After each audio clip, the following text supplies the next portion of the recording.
ಕೂಡಲೇ ಅವ್ರ ಮೇಲೆ ಅರೆಸ್ಟ್ ಮಾಡಬೇಕು. ಅವ್ರನ್ನ ನಾಚಿಕೆ ಆಗಬೇಕು. ಒಬ್ಬ ಮಂತ್ರಿಯಾಗಿ ಸಂವಿಧಾನದ ಮೇಲೆ ಓದ್ ತಗೊಳ್ತಾರೆ. ಇವತ್ತು ಇಂಥ ಮಾತುಗಳ ಮೂಲಕ ಆ ಸರ್ಕಾರದ ಬದ್ಧತೆ, ಆ ವ್ಯಕ್ತಿಯ ಬದ್ಧತೆ ಎತ್ತು ತೋರಿಸ್ತಾ ಇದೆ. ಶಾಂತಿ, ನೆಮ್ಮದಿ, ಸಹಬಾಳ್ವೆಯಿಂದ ಬಾಳ್ಬೇಕಂತ ಹೇಳಂತಹ ವಿಚಾರಗಳನ್ನು ಬಿಟ್ಟು ಹೊಡಿ ಬಡಿ ಇಂತಹ ಸಂಸ್ಕೃತಿ ಬಿ ಜೆ ಪಿಯವ್ರದ್ದು. ಯಾಕಂತ ಹೇಳಿದ್ರೆ ಈ ಸರ್ಕಾರದ ಆಯುಷ್ಯ ಕೇವಲ 60 ದಿನ ಮಾತ್ರ. ಈ ಸರ್ಕಾರದ 60 ದಿವಸ ಆದಮೇಲೆ ಈ ಸರ್ಕಾರ ಹೋಗುತ್ತೆ. ಅದಕ್ಕೆ ಏನಾಗಿ ಹುಚ್ಚುಚ್ಚಾಗಿ ಮಾತಾಡ್ತಾ ಇದ್ದಾರೆ, ಅದನ್ನು ತೀವ್ರ ಖಂಡಿಸ್ತಾ ಇದ್ದೀವಿ. ಇಂಥ ಸಂಸ್ಕೃತಿ ಬಿ ಜೆ ಪಿಯಲ್ಲಿ ಮಾತ್ರ ಇದೆ ಅಂತ ಹೇಳೋದು ಬಯಸ್ತಾ ಇದ್ದೀವಿ. ನೋಡಿ ಏನು ಪ್ರತಿಭೆ ಇವರ ವ್ಯಕ್ತಿತ್ವ ಈ ರಾಜ್ಯ ಗಮನಿಸ್ತಾ ಇದೆ, ಇಡೀ ರಾಜ್ಯ ನೋಡ್ತಾ ಇದೆ. ಒಂದು ಅಶ್ವತ್ಥ ನಾರಾಯಣ, ಇನ್ನೊಬ್ಬ ಸಿ ಟಿ ರವಿ, ಅವನು ಕೂಡ ನಾಲ್ಗೆಯಲ್ಲಿ ಎಲ್ಬೂ ಇಲ್ಲ, ಏನು ಬೇಕಾದ್ರೂ ಬಾಯಿಗೆ ಬಂದಾಗ ಮಾತಾಡ್ತಾರೆ. ಅವರವರ ಗದ್ದೆಗೆ ತಕ್ಕಂತೆ ಮಾತಾಡಬೇಕು. ಆದರೆ ಕಾಂಗ್ರೆಸ್ ಪಕ್ಷ ನಾವು ಈಗಾಗಲೇ ಹೇಳಿದ್ದೀವಿ, ಯಾರು ಈ ರಾಜ್ಯದಲ್ಲಿ ಶಾಂತಿ ನೆಮ್ಮದಿ ಇರಬೇಕು, ಅಭಿವೃದ್ಧಿ ಆಗಬೇಕಂದ್ರೆ ಕಾಂಗ್ರೆಸ್ ಪಕ್ಷ ಅಧಿಕಾರಕ್ಕೆ ಬರಬೇಕು.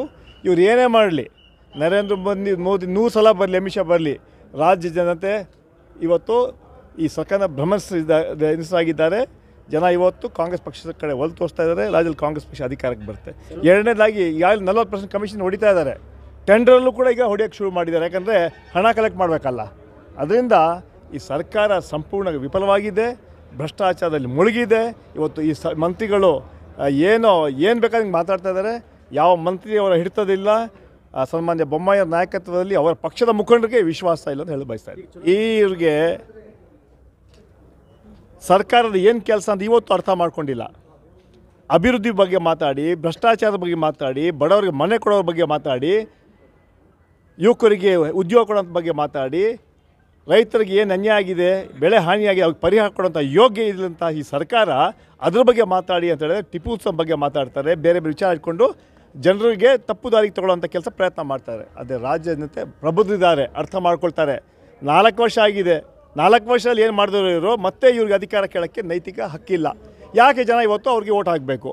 ಯಾಕೆ ಅವ್ರಿಗೆ ಎಲೆಕ್ಟ್ ಮಾಡಬೇಕು? 4 ವರ್ಷ ಅಧಿಕಾರ ಕೊಟ್ಟಿದ್ರಿ. 4 ವರ್ಷ ತಾವು ಏನು ಮಾಡಿದ್ರಿ? ನೀವು ಮಾಡಿದ 4 ವರ್ಷ ಬರೀ ಭ್ರಷ್ಟಾಚಾರದಿಂದ ಉದಯಾದ ಸರ್ಕಾರ ಭ್ರಷ್ಟಾಚಾರದಲ್ಲಿ ಮುಳುಗಿದೆ.